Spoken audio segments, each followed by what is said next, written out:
Здравствуй, Таджикистан, страна цветущих долин и могучих горных хребтов. Здравствуй, Сталинабад, самый юный город из всех столиц братских республик.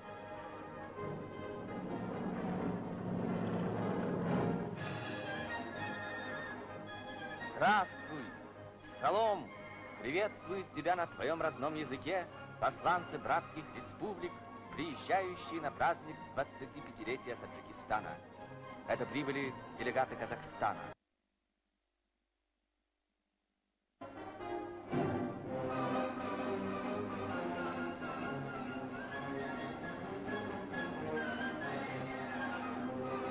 Гости из Азербайджана.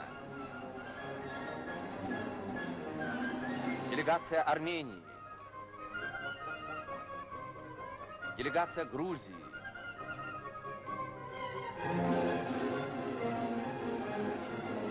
Представители Советской Украины.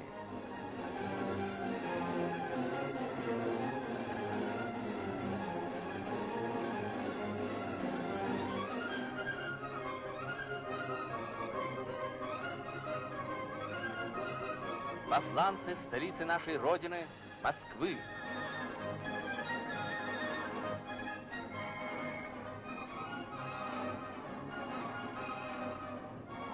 На юбилейные торжества прибыл заместитель председателя Совета министров СССР товарищ Косыгин.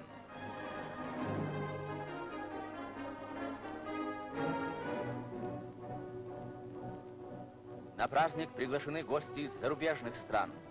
Доктор Хьюлетт Джонсон, лауреат Международной Сталинской премии за укрепление мира между народами.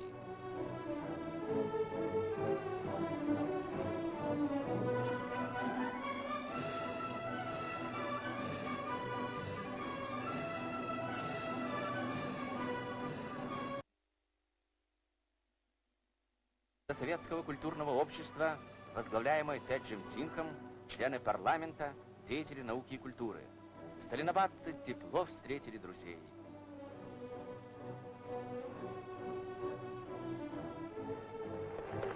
Трудовой народ Индии воспел в своих стихах таджикский поэт Мирзо Турсунзаде.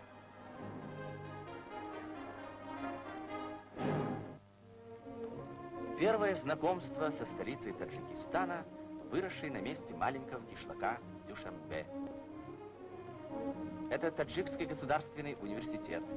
Гости узнали, что в Сталинабаде имеется еще 4 высших учебных заведения и 13 техникумов. Академия наук Таджикской ССР. Она объединяет 24 научно-исследовательских института.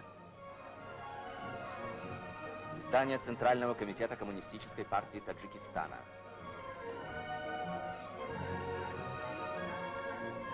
Площадь имени Москвы.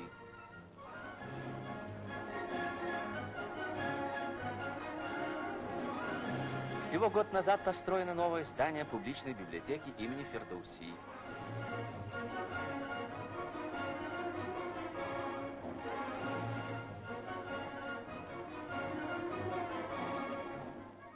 Медицинский институт имени Абу-Али Сино.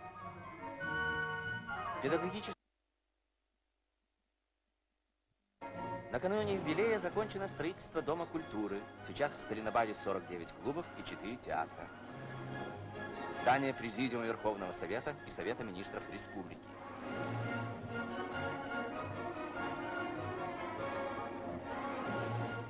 Празднично украшен театр оперы и балета имени Садриддина Айни. Сюда на юбилейную сессию собираются депутаты и гости. —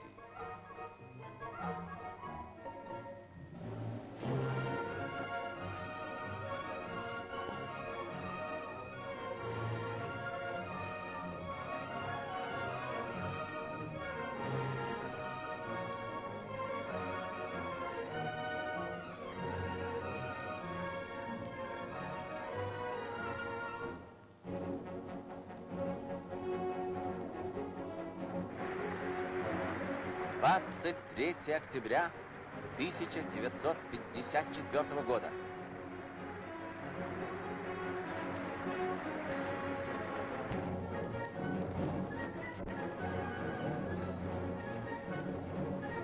Юбилейная сессия Верховного Совета Таджикской Советской Социалистической Республики открыта. На трибуне заместитель председателя Совета Министров СССР товарищ Косыгин.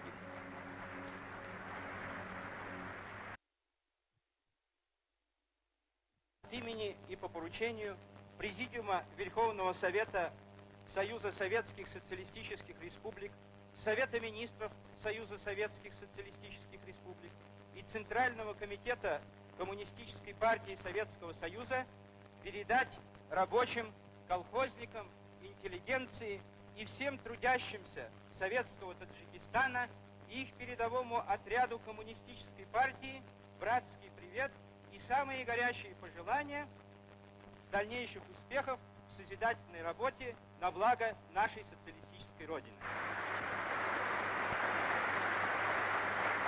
Вместе с трудящимися Советского Таджикистана его славное 25-летие отмечают сегодня трудящихся всех других национальных республик, все народы нашей великой Родины. Вместе с вами они радуются успехам таджикского народа в его политическом, хозяйственном и культурном развитии. Гордятся тем, что таджикский народ с помощью великого русского народа и других братских народов Советского Союза успешно осуществил строительство социализма и приступил к строительству коммунистического общества.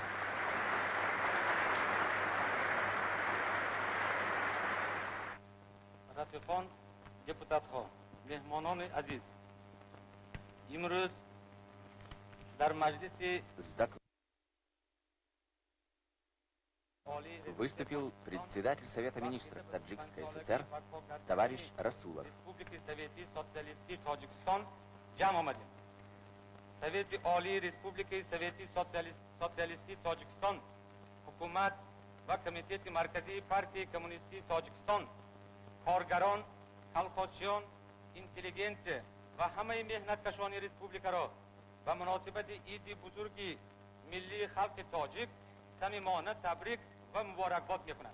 Юбилей Товарищ Расулов отметил успехи республики в развитии промышленности, сельского хозяйства, в культурном строительстве. В короткий исторический срок, 25 лет, коренным образом изменилась жизнь таджикского народа. Появились новые города и села, крупные промышленные центры, фабрики и заводы, шахты и рудники. Таджикская земля покрылась сетью ирригационных систем и каналов. И вот сегодняшний день Таджикистана. Новые и новые каналы, оросительные системы прокладываются для расширения посевных площадей республики. А степь, сухая, выжженная солнцем равнина. Ни дерева, ни зеленой травы. Одни колючки. По призыву коммунистической партии на эти необжитые пространства пришла смелая, задорная молодежь. Ожила степь, вырос полотняный город, и пока новоселы временно устраиваются в палатках, уже собираются прочные добротные дома для строителей Дальверзинского оросительного канала.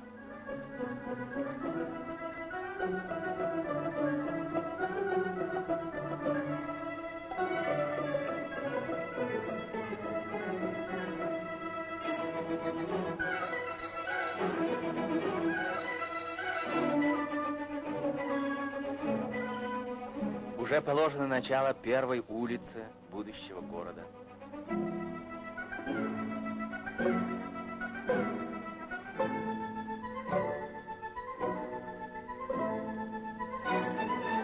Быстро растет и поселок строителей перепадной гидроэлектростанции в долине реки Вахш. Где бы ни велось большое строительство в республике, всегда можно увидеть Вагаршака Карамова. Здесь он руководит сооружением нового гидроузла.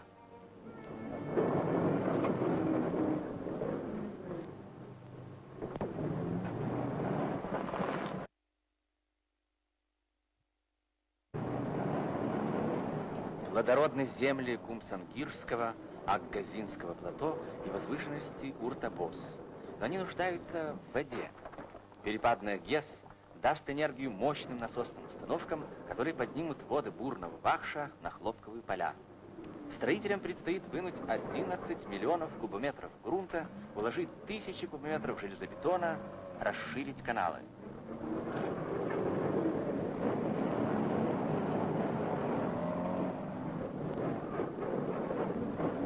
Благоустроенным городом стал Кайракум, поселок строителей самой крупной в Средней Азии гидроэлектростанции. В бесплодной пустыне, на берегу Сырдарьи, за 3 года возникли кварталы жилых домов, школы, магазины, клубы. Понтонный мост соединил правый и левый берег реки Сырдарьи. Построен бетонный завод. Проложены десятки километров железнодорожных путей. Непрерывно идут земляные работы в котловане, где будет сооружена гидроэлектростанция.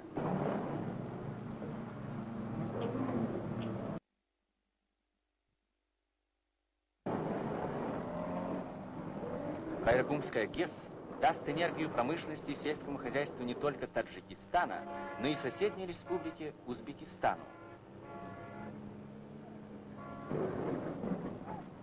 Устанавливается арматура для сооружения плотины, которая поднимет уровень воды на реке на 22 метра. Мощные гидромониторы размывают грунт правого берега для намыва плотины. Прораб Убайдулло Джураев и молодой инженер Екатерина Рахманкулова одними из первых пришли на эту стройку. Это подготавливается дно будущего водохранилища. Разлив вод Сырдарьи образует здесь Таджикское море. Водохранилище емкостью в 4,5 миллиарда кубометров позволит оросить 450 тысяч гектаров земли. Республика получит новые хлопковые массивы. На стройке используется опыт волгодонцев. Механизированными работами на Кайракумстрое руководит знатный экскаваторщик Волгодона Евгений Симак. Большим праздником для строителей Кайракума был день 28 сентября 1954 года, когда закладывался фундамент здания гидроэлектростанции.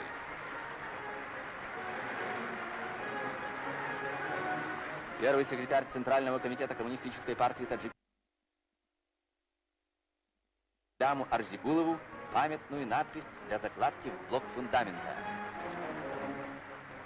Пошла первая машина с бетоном.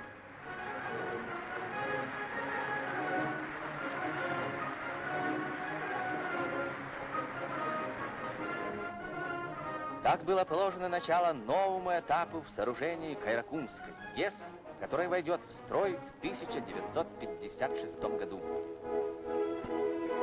А здесь, в Орджоникидзе-Батском районе, собрались на торжественное открытие межколхозной гидроэлектростанции.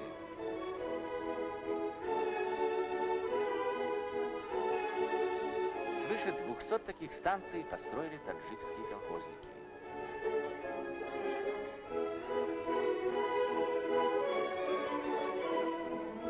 Новая гидроэлектростанция дала ток колхозам имени Сталина и имени Москвы.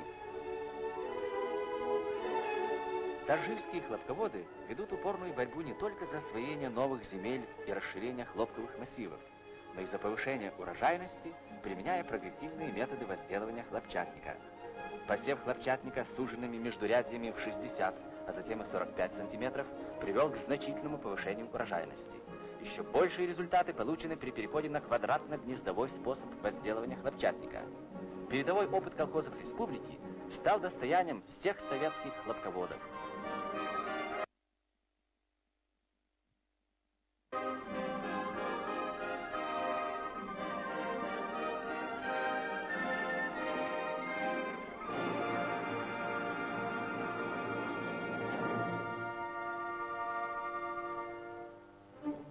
Пойдем в павильон Таджикской ССР на Всесоюзной сельскохозяйственной выставке. Этот хлопок выращен на полях, посеянных квадратно-гнездовым способом.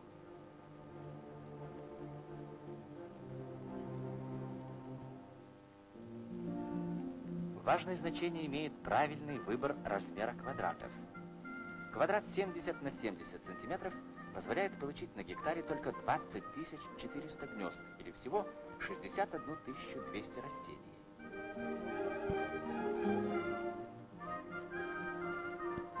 При квадрате 60 на 60 сантиметров на гектаре можно получить уже 27 700 гнезд, или 83 300 растений. А квадрат 45 на 45 сантиметров позволяет получить на гектаре до 49 400 гнезд, или 120 тысяч растений, то есть в 2 раза больше, чем при схеме 70 на 70 сантиметров.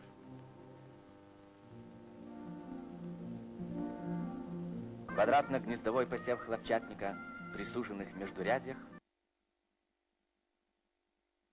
посевов вдоль и поперек поля, значительно сократить затраты труда и обеспечивает более высокие урожаи.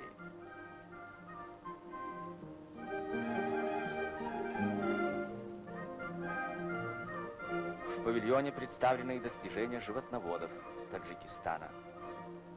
Животноводство в республике является важной отраслью сельского хозяйства.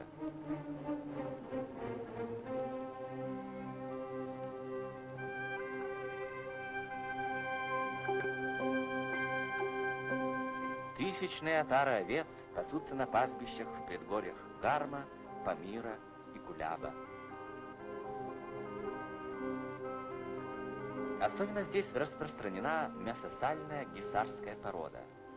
Сейчас животноводы вместе с учеными работают над выведением тонкорунных овец, обладающих высокой продуктивностью шерсти.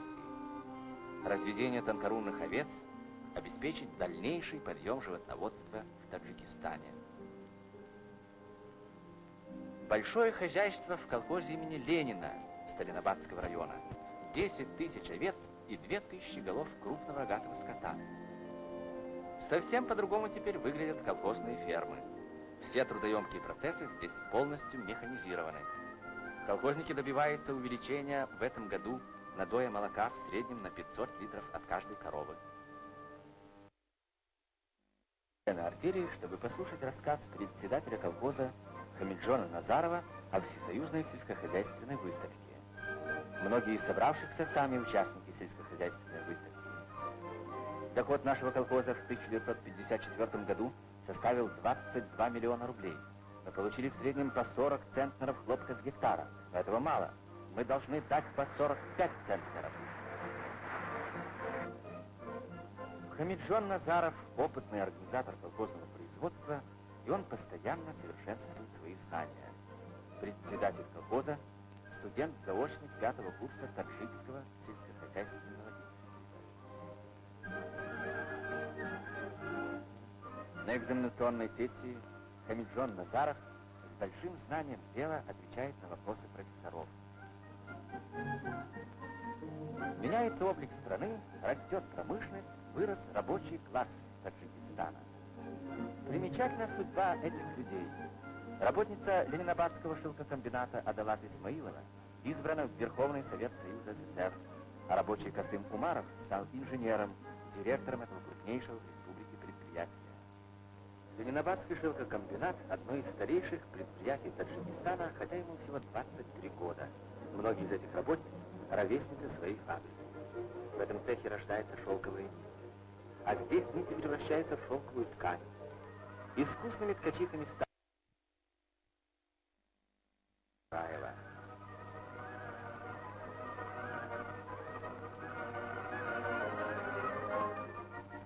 На ткань наносится национальный орнамент, и она приобретает нарядный и красивый вид. К юбилею республики комбинат освоил 48 набивных и 60 пестротканных рисунков. Более 20 миллионов метров различных тканей выпускает Сталинобадский текстильный комбинат.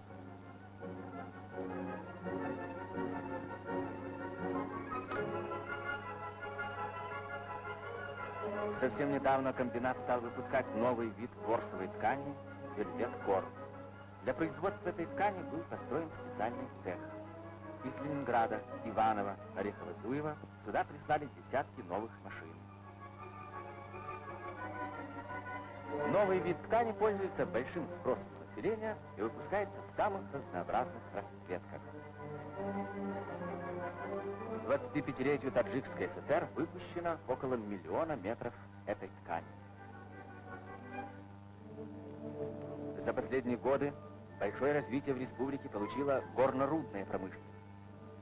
Чорук-Дайрон – один из крупных рудников в Таджикистане.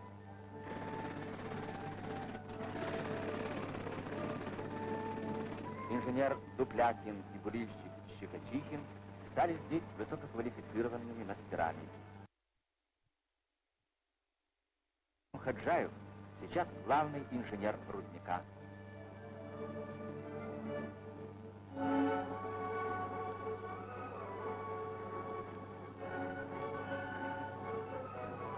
Это флотационный цех. 6-й год работает здесь Юлия Ерышева. Она ученица Натальи Павловны Дорофеевой, которая продолжает заботливо следить за успехами своей воспитанницы. Шураб – крупнейший угольный бассейн Таджикистана. Вместе с ветеранами, опытными мастерами успешно трудятся и молодые шахтеры, воспитанники горно-промышленной школы Шураба. Вот один из них – Ислам Истоев. Но что привлекло внимание этих шахтеров? Дело в том, что среди них в центре писатель Рахим Джалил. Он пишет роман из жизни шахтеров, и поэтому здесь его интересует все. Рахим Джалил – свой человек в Шурабе. Он давний друг этих знатных шахтеров. Писатель полюбил новый город, и он всегда желанный гость в шахтерском доме. И не случайно, что первые читатели и судьи – сами герои его будущей книги.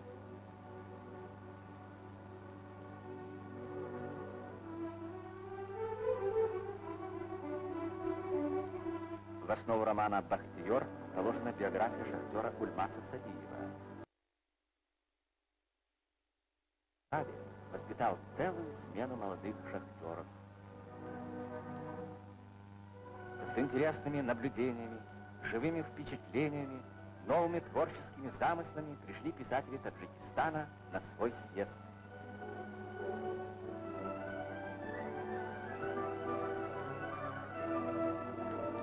Съезд открылся докладом поэта Мирзо Турсунзаде о состоянии и задачах таджикской советской литературы. Произведения таджикских писателей, воспитанных на классических образцах русской литературы и литературы братских республик, получили широкое признание советских читателей. На трибуне первый секретарь ЦК Коммунистической партии Таджикистана товарищ Гафуров. Советская литература является могучим средством просвещения и воспитания трудящихся. Наша партия с самого начала своего возникновения обращала серьезное внимание на литературу и рассматривали ее как острейший участок идеологической работы.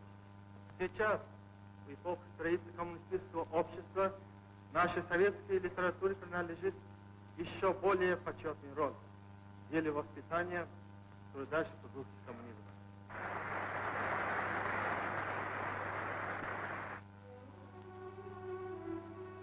Произведения таджикской литературы находят благодарного и отзывчивого читателя. Дворцом книги 12 тысяч студентов, рабочих, колхозников в числе ее постоянных читателей.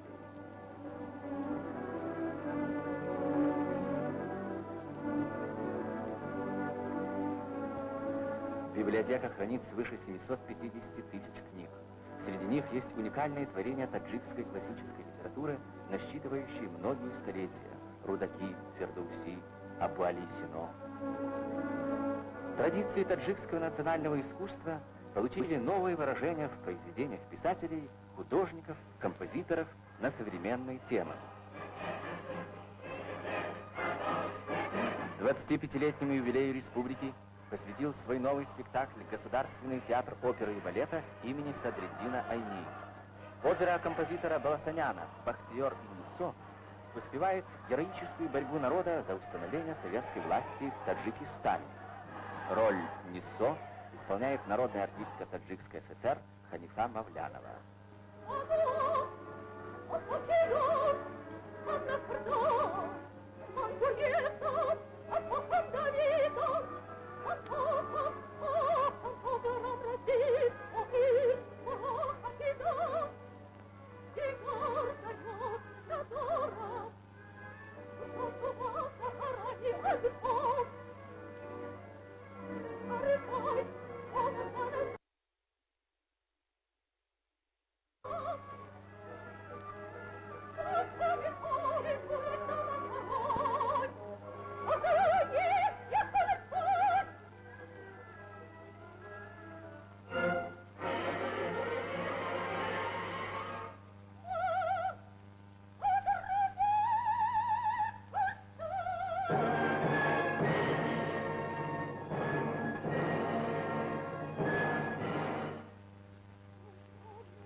Вот один из фрагментов балета.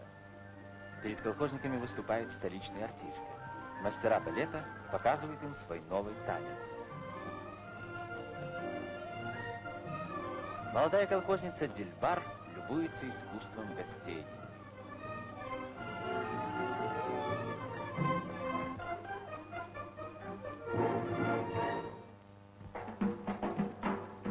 Теперь колхозники показывают гостям свое искусство. Вместе с подругами танцует будущая балерина Дильбар. В роли Дильбар народная артистка Таджикистана Лютфи Захидова.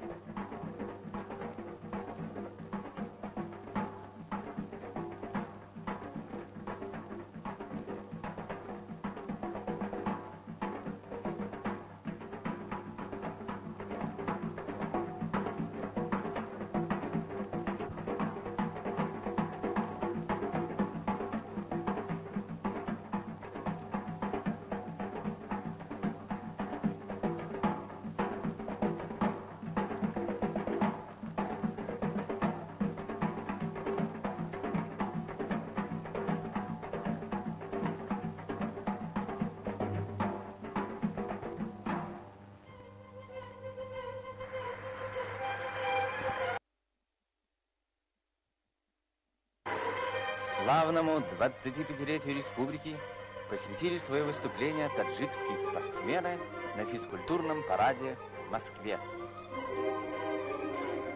Юноши и девушки Памира, Гарма, Куляба, Канибадама продемонстрировали свою ловкость и большое спортивное мастерство.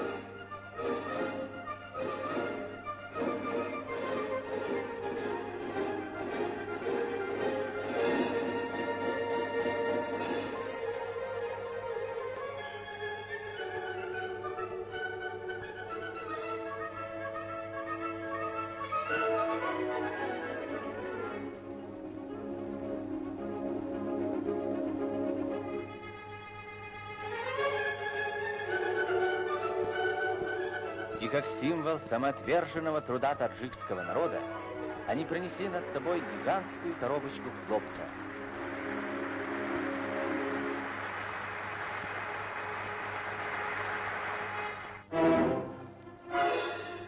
Порадовали своим мастерством и колхозные наездники на Сталинобадском ипподроме.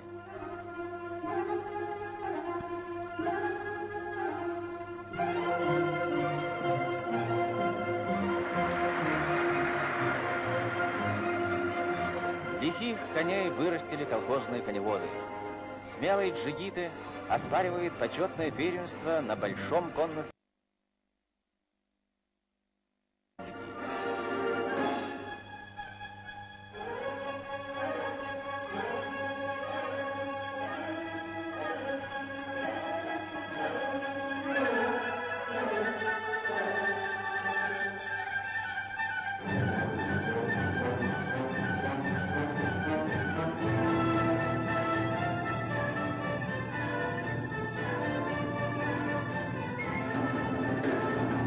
Трубят карнаи. Они возвещают о большом празднике таджикского народа.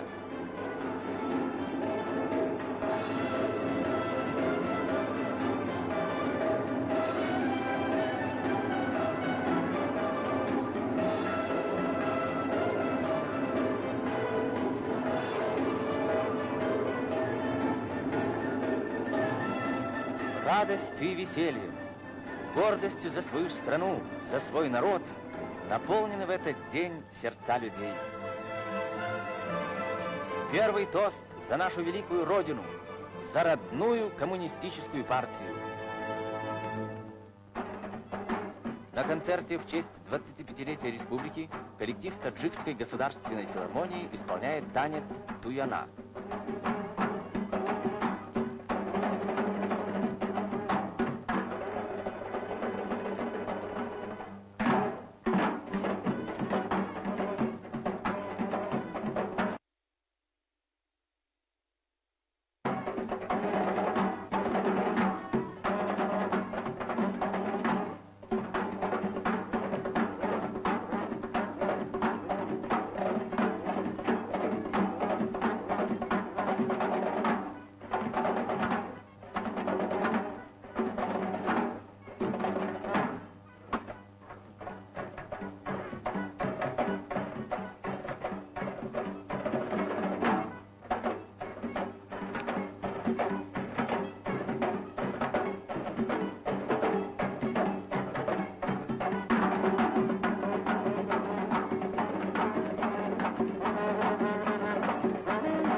Выступает женский ансамбль рубабисток. Они исполняют в сопровождении национального инструмента рубаб песню о радостном труде хлопкоробов.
Участники художественной самодеятельности Памира выступают с танцевальной сюитой «Шашзам».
На сцене сводный хор коллективов художественной самодеятельности «Марш советских патриотов».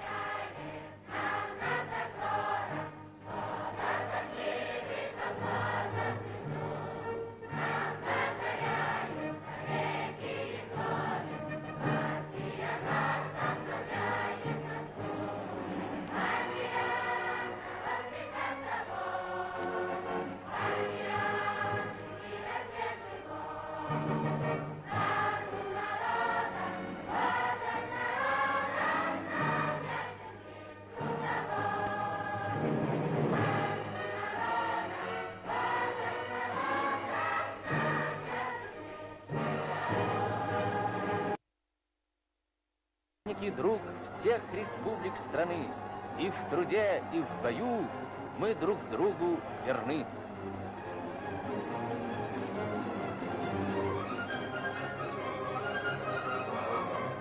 Свой национальный праздник таджикский народ встречает тесно сплоченный вокруг коммунистической партии и советского правительства, полной решимости отдать все свои силы великому делу борьбы за торжество коммунизма.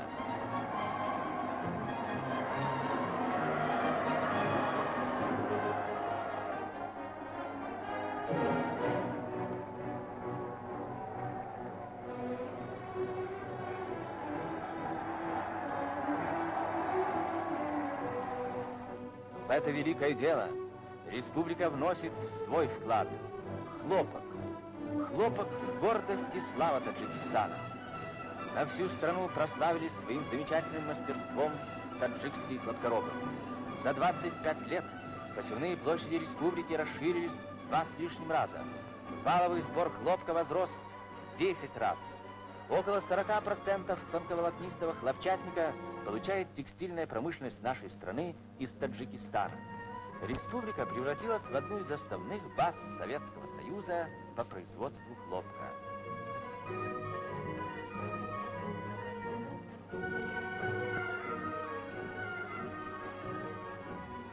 В ноябре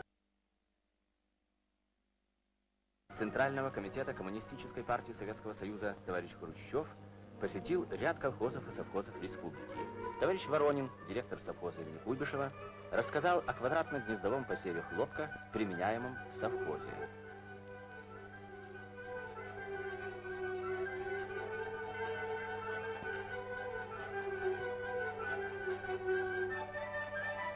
Товарищ Хрущев одобрил инициативу таджикских хлопкоробов и посоветовал продолжать и дальше работу по квадратно-гнездовому способу посева хлопчатника более узкими междурядьями. Инженер совхоза имени Куйбышева товарищ Бирюков показал товарищу Хрущеву сеялку, культиватор, пропашной трактор, переоборудованные для посева с суженными междурядьями.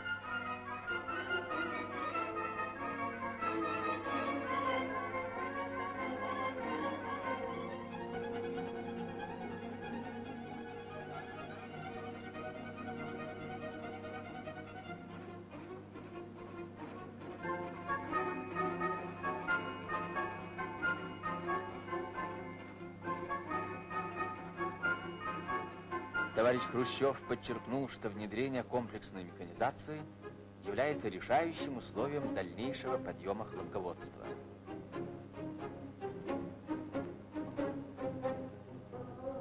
В 1954 году хлопкоробы Таджикистана успешно выполнили государственную. Таджикистан занял первое место в Советском Союзе по урожайности хлопка.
Прекрасен твой сегодняшний день, солнечный Таджикистан.